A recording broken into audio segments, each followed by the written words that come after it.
High command ಬುಲಾವ್ ಕೊಡುತ್ತೆ ಅನ್ನೋ ಒಂದು ಚರ್ಚೆಗಳಾಗ್ತಾ ಇದೆ. ತದನಂತರ ಜನವರಿಯಲ್ಲಿ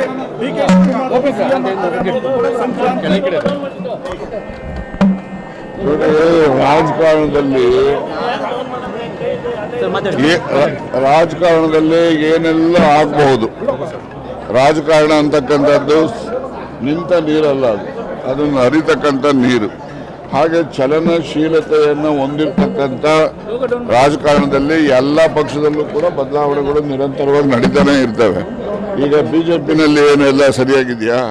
ಬಿಜೆಪಿನಲ್ಲೂ ಕೂಡ ಅಲ್ಲೂ ದೆಹಲಿನಲ್ಲಿ ಹೋಗಿ ಅವರೆಲ್ಲ ಕೆಲವು ಜನ BP ಹರೀಶ್ ಶಾಸಕರ ನೇತೃತ್ವ ರಮೇಶ್ ಅವ್ರ ಜೊತೆಯಲ್ಲಿ ಹೋಗಿ ಅವರು ಕೂಡ ಬದಲಾವಣೆಗಳ ಬಗ್ಗೆ ರಾಜಕಾರಣದಲ್ಲಿ ಬಿಜೆಪಿನಲ್ಲೂ ಕೂಡ ಒತ್ತಾಯ ಇದೆ. ಕಾಂಗ್ರೆಸ್ ಪಕ್ಷದಲ್ಲೂ ಕೂಡ ಮಂತ್ರಿಗಳಾಗಬೇಕು ರೀಶಫಲಲ್ಲಿ ಅಂತಕ್ಕಂಥವರು ಭಾಳ ಜನ ಇದ್ದಾರೆ, ಮುಖ್ಯಮಂತ್ರಿಗಳಾಗಬೇಕು ಅನ್ನೋರು ಭಾಳ ಜನ ಇದ್ದಾರೆ.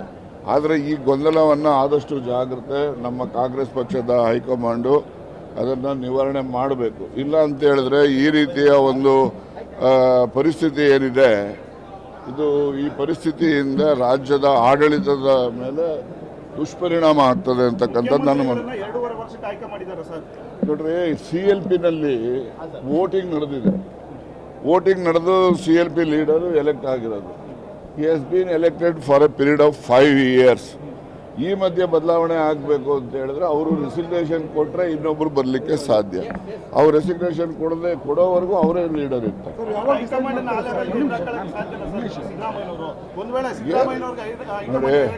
ನೋಡಿ, don't be mislead the public. ಸಿದ್ದರಾಮಯ್ಯನವ್ರು 100 ಸರಿ ಹೇಳಿದ್ದಾರೆ, whatever directions comes from the high command I am abide by that ಅಂತ ಹೇಳಿದ್ದಾರೆ.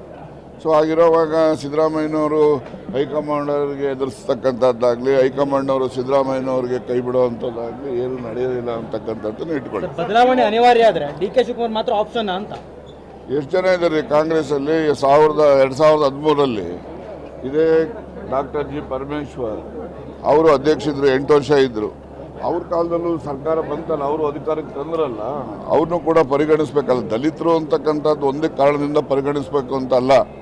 2013ರಲ್ಲಿ ಕಾಂಗ್ರೆಸ್ ಪಕ್ಷವನ್ನು ಅಧಿಕಾರಕ್ಕೆ ತರ್ತಕ್ಕಂಥದ್ದಕ್ಕೆ ಅವರ ಒಂದು ದೊಡ್ಡ ಶ್ರಮ ಇದೆ. ಅಂದರೆ ಒಬ್ಬರಿಂದಲೇ ಅಧಿಕಾರಕ್ಕೆ ಬಂತು ಅಂತಕ್ಕಂಥದ್ದು ನಾನು ಒಪ್ಪೋದಿಲ್ಲ. ಎಲ್ಲರೂ ಕೂಡ ಶ್ರಮ ಪಟ್ಟಿದ್ದಾರೆ. ಆದರೆ ಅವರು ಹೆಚ್ಚು ಶ್ರಮಪಟ್ಟು ಅವರು ಪಕ್ಷದ ಸಂಘಟನೆಗೆ ಅವರ ವಿಧಾನಸಭಾ ಕ್ಷೇತ್ರನೇ ಅವರು ಸೋಲುವಂಥ ಪರಿಸ್ಥಿತಿ ಬರ್ತದೆ. ಆದ್ದರಿಂದ ಅವ್ರಿಗೂ ಕೂಡ ಹೆಚ್ಚಿನ ಕ್ಲೈಮು ಇದೆ ಅಂತಕ್ಕಂಥದ್ದನ್ನು ನಾವೆಲ್ಲ ಗಮನದಲ್ಲಿಡ್ತೀವಿ.